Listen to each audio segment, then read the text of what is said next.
Banking খাতের লুটের টাকায় ২৪টি পদ্মা সেতু আর ১৪টি মেট্রো রেল করা যেত। ৬ মাসের মধ্যে ভোটার তালিকা হালনাগাদ করবে নির্বাচন কমিশন। ইসকন নিয়ে ভারতীয় মিডিয়া গুজব ছড়াচ্ছে, সতর্ক থাকার আহ্বান স্বরাষ্ট্র উপদেষ্টার। এবং শান্তি চুক্তির মৌলিক শর্তগুলোর বাস্তবায়ন চায় পাহাড়ের মানুষ।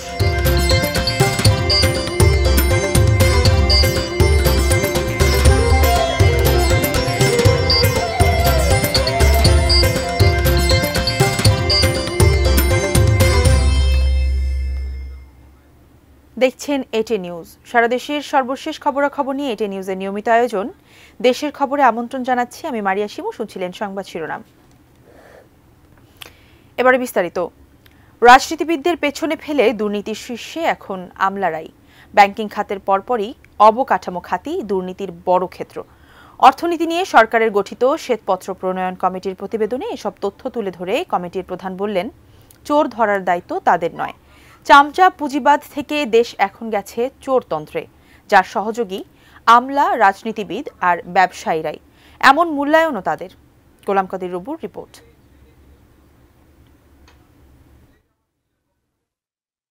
শেখ হাসিনা সরকারের ১৫ বছরে অর্থনীতির ক্ষেত্রে দুর্নীতি আর লুটপাট কতটা আর কিভাবে, মূলত তাই উঠে এসেছে শ্বেতপত্রে। ক্ষমতার যে চোরতন্ত্র হয়েছে, উন্নয়ন আখ্যানের ব্যবচ্ছেদ নামের প্রায় ৪০০ পৃষ্ঠার শ্বেতপত্রে বলা হয়েছে সবচেয়ে বেশি লুটপাট ব্যাংকিং খাতে, যে কারণে সেখানে মন্দরিন ৬,৭৫,০০০ কোটি টাকার, যা দিয়ে হতো ২৪টি পদ্মা সেতু আর ১৪টি মেট্রো রেল। তারপরেই অবকাঠামো খাত, যেখানে বড় বড় প্রকল্পে লুটপাট করা হয়েছে ৩.৫ কোটি টাকা, আর ঘুষের পরিমাণ ২.৫ লাখ কোটি টাকারও বেশি। সব মিলে সরকারি ব্যয়ে লুটপাট ৪০%, আর লুটপাট আর দুর্নীতির বেশিরভাগ অর্থই পাচার হয়েছে বিদেশে। তো চামচা পুঁজিবাদের থেকে কিভাবে চোরতন্ত্রে চলে গেল, এবং সেই চোরতন্ত্রের ভিতরে আপনি দেখবেন যে একটি রাজনৈতিক গোষ্ঠী, একটি আমলা গোষ্ঠী, এবং আমলা যখন বলি আমরা তখন উর্দি পড়া এবং উর্দি ছাড়া দুটোর কথাই বলছি, এবং এর সাথে আপনার রাজনীতিবিদ, আপনার ব্যবসায়ী এবং আমলা। বিভিন্ন প্রকল্পে যে দুর্নীতি হয়েছে, এটার বড় একটা অংশ দেশের বাইরে চলে গেছে, কিন্তু সবটাই যে দেশের বাইরে চলে গেছে তা না, শ্যাডো ইকোনমি কিন্তু এখনো আছে। প্রচলিত ধারণা রাজনীতিবিদরাই সবচেয়ে বড় দুর্নীতিবাজ, তবে শ্বেতপত্র প্রণয়ন কমিটি মনে করছে তাদের পেছনে ফেলেছেন আমলারাই। তারাই রাজনীতিবিদদের শিখিয়ে দিয়েছেন কিভাবে দুর্নীতি করতে হবে। রাজনীতিবিদ, ব্যবসায়ী নাকি আমলা? আমি উত্তর বদল হতে দেখেছি। প্রথম দিকে এটা ছিল রাজনীতিবিদ বলতো, তারপরে ব্যবসায়ী বলতো, কিন্তু শেষ পর্যন্ত সবচেয়ে বেশি সবাই মিলে আমলার কথা বলেছে। আমলাদের কথাই পরে জোর দিয়ে কিন্তু এখানে এসেছে। ভুল তথ্য আর পরিসংখ্যান দিয়ে রাজনৈতিক কারণেই স্বল্পোন্নত থেকে উন্নয়নশীল দেশে উত্তরণ দেখাচ্ছে বাংলাদেশ। বাংলাদেশ মধ্যম আয়ের ফাঁদে পড়েছে বলেও মনে করছেন তারা। আমরা তো এর আগে বলতাম যে মধ্য আয়ের ফাঁদে পড়ার ঝুঁকি আছে, এখন সেটার ঝুঁকি নাই, এটা ঘটে গেছে বলেই আমরা তথ্য দিয়ে তাদের দেখানোর চেষ্টা করেছি। দুর্নীতি আর লুটপাটের উৎসব যাতে আবারও ফিরে না আসে, সেজন্য দরকারি সব সংস্কারের পরামর্শও দিয়েছে কমিটি মনে করছে আগামী ৬ মাস সরকারের জন্য খুবই গুরুত্বপূর্ণ। তাই আগামী ৬ মাসের কর্মপরিকল্পনা জনগণের কাছে তুলে ধরার পরামর্শও তাদের। খসড়া শব্দটা লিখে রেখেছি। গোলাম কাদির রবু, এটিএন নিউজ, ঢাকা। যতবারই ছুঁই তোকে দিই যত্ন মাখা কোমল ছোঁয়া। এসিআই নিয়ে এলো কোকোনাট মিল্ক ও জাফরানের নির্যাস সমৃদ্ধ বেবি সফট বেবি লোশন, যা বাবুর ত্বকের আর্দ্রতা বজায় রাখে দীর্ঘক্ষণ। কোমল ছোঁয়া প্রতিবার, বেবি সফট। দেখছেন দেশের খবর। খুলনায় চলছে বিএনপির রাষ্ট্র কাঠামো মেরামতের ৩১ দফা ও জনসম্পৃক্তি প্রশিক্ষণ কর্মশালা। খুলনা প্রেস ক্লাব মিলনায়তনে শুরু হওয়া এক কর্মশালায় প্রধান অতিথি হিসেবে বক্তব্য রাখছেন বিএনপির ভারপ্রাপ্ত চেয়ারম্যান তারেক রহমান। আমরা সরাসরি যুক্ত হচ্ছি সেখানে। যথাযথ ব্যবস্থা গ্রহণ করা হইবে এর মধ্যে বলা আছে, একটু উল্লেখ করা আছে আর কি, কিন্তু তুমি যেভাবে বলছো সেভাবে না, কিন্তু আমরা মাননীয় ভারপ্রাপ্ত চেয়ারম্যান যা বলছে ওটা আরো ভালো আর কি। রাইট, কাছেই আমরা ওটা গ্রহণ করলাম। Right, thank you. এখানে 25 নম্বরে আসলে শিক্ষার ক্ষেত্রে কিন্তু এটা মেনশন করা আছে। 25টা হচ্ছে শিক্ষার ক্ষেত্রে 31 দফা যেটা বলছে সেটা হচ্ছে ক্রীড়া এবং সাংস্কৃতিক বিকাশকে পৃষ্ঠপোষকতা দেওয়া হবে। অর্থাৎ আপনি যেটা বলেন যে স্কুলিংয়ের ক্ষেত্রেই ক্রীড়া এবং সংস্কৃতির ক্ষেত্রটাকে আলাদা সাবজেক্টের মতন করে ইনক্লুড করা হবে, সেটা 25 নম্বরে ইনক্লুড করা আছে। এক্স্যাক্টলি। অর্থাৎ আমরা যদি এই জিনিসটা এভাবে চিন্তা করি যে আমাদের ছেলেমেয়েরা যখন বড় হবে, দেশের সন্তানেরা যখন বড় হবে, বিভিন্ন কর্মসংস্থানে যাবে বা খোঁজার চেষ্টা করবে। আপনারা নিশ্চয়ই খেয়াল করছেন অনেক প্রাইভেট কোম্পানি আছে বা সরকারি বিভিন্ন সংস্থা আছে যারা তার ওই যোগ্যতার পাশাপাশি অনেক সময় দেখে যে এক্সট্রা ক্যারিকুলাম তার কিছু আছে কিনা। একজন মানুষ যখন সে কোনো একটা স্পোর্টসে ভালো হবে, আমরা যদি এইভাবে গড়ে তুলতে পারি যে সে স্পোর্টসেও ভালো হতে পারে, ভলিবল হতে পারে, বাস্কেটবল হতে পারে, ক্রিকেট হতে পারে, ফুটবল, তখন কিন্তু স্বাভাবিকভাবে তার কতটা একটু ডিফারেন্ট হবে। তার জন্য কর্মসংস্থান বা চাকরি জব পেতেও কিন্তু ইজি হবে। অর্থাৎ আমরা চাচ্ছি যে পড়ালেখার পাশাপাশি একটা ছেলে বা মেয়েকে আমরা খেলাধুলাও এক্সপার্ট করে গড়ে তোলার চেষ্টা করব। জি, খুলনা জি, বলেন, আপনার পরিচয় দিয়ে বলেন। ইফতেখার। জি, আমি সৈয়দ ইফতেখার আলী। সামনে নেন মাইকটা, মুখের সামনে নেন। আমি আহ্বায়ক সাতক্ষীরা জেলা বিএনপি। মাইকটা সামনে নেন, মুখের সামনে নেন আপনার। মোশাররফ, আমি শুনতে পাচ্ছি। মাননীয় চেয়ারম্যান, আপনাকে ধন্যবাদ, অভিনন্দন সাতক্ষীরা জেলা বিএনপি এবং আমার প্রত্যেকটা অঙ্গ সহযোগী সংগঠনের পক্ষ থেকে। রাষ্ট্র মেরামতের জন্য যে 31 দফা আপনি জাতির সামনে উন্মোচিত করেছেন, এজন্য আপনাকে অভিনন্দন। মাননীয় চেয়ারম্যান, আপনার জ্ঞাত আছে হয়তোবা, নিশ্চয়ই আপনি জানেন যে সাতক্ষীরায় হাজার হাজার পতিত জমি রয়েছে, ভূমিহীন জমি রয়েছে, খাস জমি রয়েছে। এই খাস জমি এবং ভূমিহীনদের দ্বন্দ্বের কারণে এখানে একবার এক ভূমিহীন পরিবারের স্ত্রী জাহেদাকে হত্যা করা হয়েছিল, আওয়ামী লীগ সেটা করেছিল, এখানে আন্দোলন গড়ে উঠেছিল। কিন্তু ভূমিহীনদের পুনর্বাসনের জন্য ওই খাস জমিতে কোনো বাস্তবসম্মত চিন্তাভাবনা বিগত সরকার করেনি এবং এটা আমরা পর্যবেক্ষণও করিনি। মাননীয় চেয়ারম্যান, একটা কথা বলা দরকার যে সাতক্ষীরা অঞ্চলটা প্রজাস্বত্ব জমিদার এবং প্রজাস্বত্ব আইন উচ্ছেদ হওয়ার পরে এটা মানে ম্যাক্সিমাম চলে যায় হচ্ছে ভূস্বামীদের দখলে, যারা সামন্তবাদী প্রভু ছিলেন, এবং এদের মধ্যে মানে সংখ্যালঘু কমিউনিটিতে যারা ছিলেন সেসব ভূস্বামী। আপনার প্রশ্নটা কি? প্রশ্নটা করেন। আসছে প্লিজ। ধর্মীয় সংখ্যালঘুদের নিয়ে অপপ্রচার ও বিভ্রান্তির বিষয়ে বিদেশি কূটনীতিকদের ব্রিফ করবেন পররাষ্ট্র উপদেষ্টা তৌহিদ হোসেন। রাষ্ট্রীয় অতিথি ভবন পদায় আছেন সহকর্মী সম্রাট আনোয়ার, সরাসরি যুক্ত হচ্ছি তার সঙ্গে। কেউ বিশৃঙ্খলা সৃষ্টির চেষ্টা করে অবশ্যই সেটাকে শক্ত হাতে দমন করা হবে, এই মেসেজটা সবার কাছে গেছে। এখন আপনি যেটা বলছেন যে পার্টিকুলার কাউকে, এটা আমরা যখন সরকারি পর্যায়ে যখন কোনো রিয়াকশন আমরা দেখি, আমরা সেটা প্রতিবাদ করি সরকারিভাবেই, সেটাই। আর বাকিটুকু আমরা ইন জেনারেল টার্মসে আজকে কথাবার্তা বলেছি। আমরা তো কোনো কাউকে দোষারোপ করার জন্য আসলে, আমরা শুধু আমাদের অবস্থানটাকে শক্তভাবে উল্লেখ করার জন্য এসেছি। একজন ভারতের পক্ষ থেকে ব্রিফিংয়ে উপস্থিত ছিল কিনা, আর দ্বিতীয় প্রশ্ন হচ্ছে বাংলাদেশ ভারত সম্পর্ক কোনো একটি দল কিংবা ব্যক্তি কেন্দ্রিক হয় এবং মানুষ এটা ভারতের পক্ষ থেকে দাবি করা হয়, সেটাও কি আপনাদের ব্রিফিং এ এসছে কিনা যে ভারত মানে ব্লাইন্ড হয়ে গেছে? না, আজকের ব্রিফিং এ নিঃসন্দেহে ভারতকে নিয়ে আমি কিছু বলিনি ওইভাবে। আমি মিডিয়া সম্বন্ধে বলেছি এবং ভারতীয় দূতাবাসের প্রতিনিধি ছিল। মাননীয় উপদেষ্টা, এদিকে আজকে তো মিডিয়া নিয়ে কথা হয়েছে, পাশাপাশি আমরা যেটা দেখেছি জেনেভা হিউম্যান রাইটস কাউন্সিলের যে আলোচনা, সেখানেও কিন্তু এই যে ইন্ডিয়ান মিডিয়া বা অন্যান্য মিডিয়াতে যে জিনিসগুলো আসছে তার একটা রিফ্লেকশন দেখি। আবার all party parliamentary group for Commonwealth, সেখানেও এক ধরনের রিপোর্টে এটা আছে এবং দেখা যাচ্ছে সর্ট অফ মিডিয়ার উপর বেস করে এক ধরনের এলিগেশন বা এক ধরনের পোর্ট্রেশন। এই বিষয়গুলো কি আজকে আপনারা তুলেছিলেন? ইউরোপ সহ ওয়েস্টার্ন স্পেসিফিক্যালি এই বিষয়টা আমরা তুলিনি, এই বিষয়টা আমরা সংশ্লিষ্ট দেশের সাথে তুলব। কারণ অল পার্টি পার্লামেন্টারি গ্রুপ যেটা তো ব্রিটেনের, আমি তো অন্যদেরকে সেটা বলে লাভ নেই, ব্রিটেনের সাথে আমরা এই ইস্যুটা তুলব। আপনারা দেখেছেন যে অত্যন্ত একপেশে একটা রিপোর্ট তারা দিয়েছে। মানে 4টা নির্বাচনকে মোটামুটি তারা এক পর্যায়ে ফেলেছে, 3বার পুনর্নির্বাচিত হয়েছে। সেই নির্বাচনটা কি মানের হয়েছে সেটা একটি শব্দ সেখানে নেই। 1500 ছেলে মেয়েকে হত্যা করা হয়েছে, একটা শব্দ উল্লেখ নেই সেখানে। এখানে এবং সবচেয়ে বড় কথা, আমাদের দূতাবাসকে জানানো পর্যন্ত হয়নি যে তারা এই কাজটা করছে।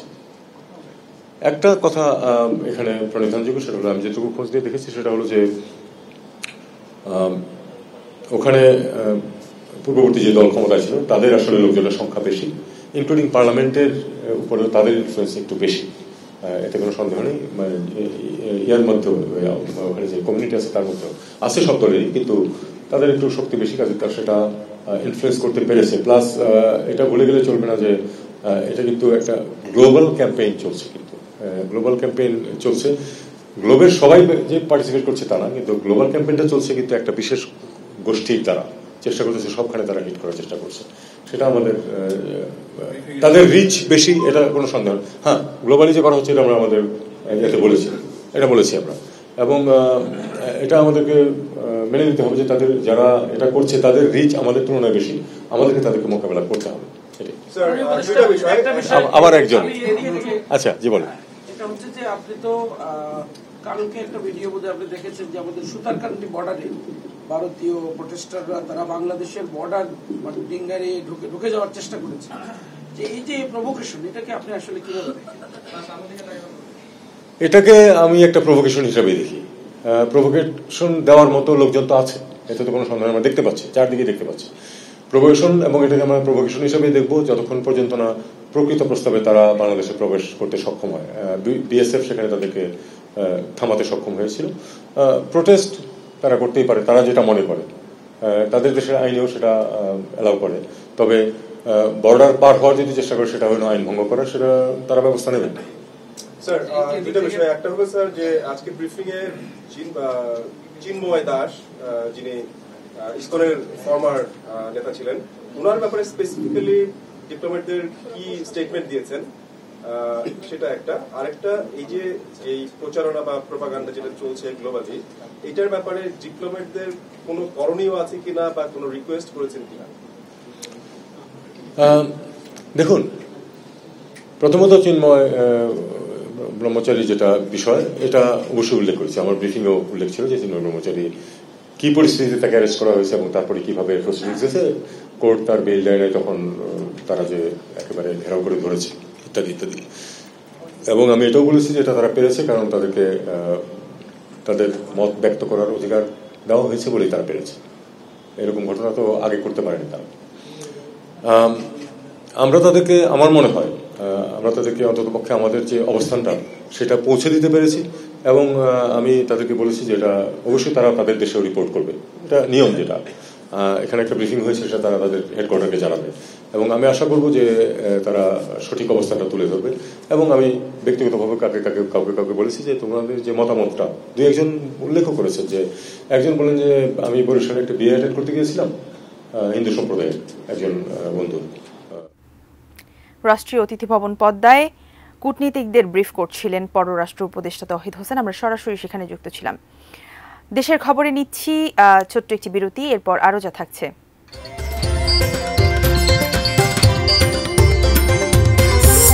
মাওয়া এক্সপ্রেসওয়েতে তরুণী হত্যায় প্রেমিক গ্রেপ্তার, এবং খুলনায় ভুল জায়গায় ওভারব্রিজ পারাপারে অনাগ্রহী মানুষ, আখড়া মাদক সেবীদের।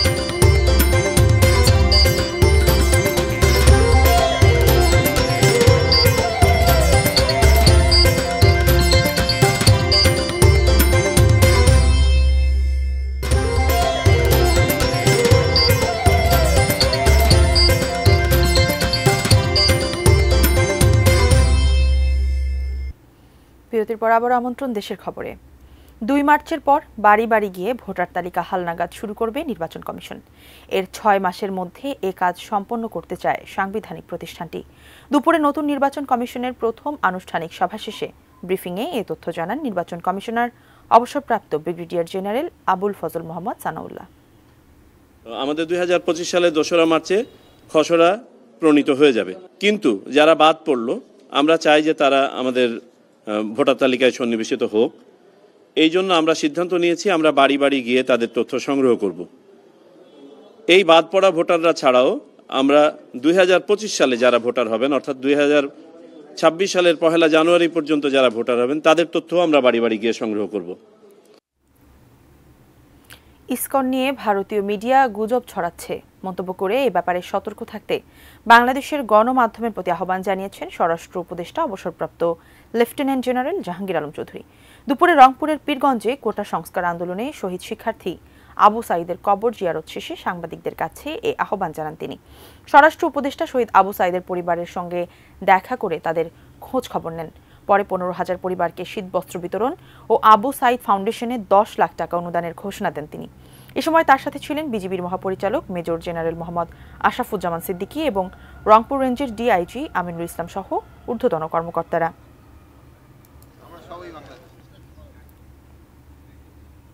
দেশের খবর নিচ্ছে আরো একটি বিরতি, ফিরছি কিছুক্ষণের মধ্যে, সঙ্গে থাকুন।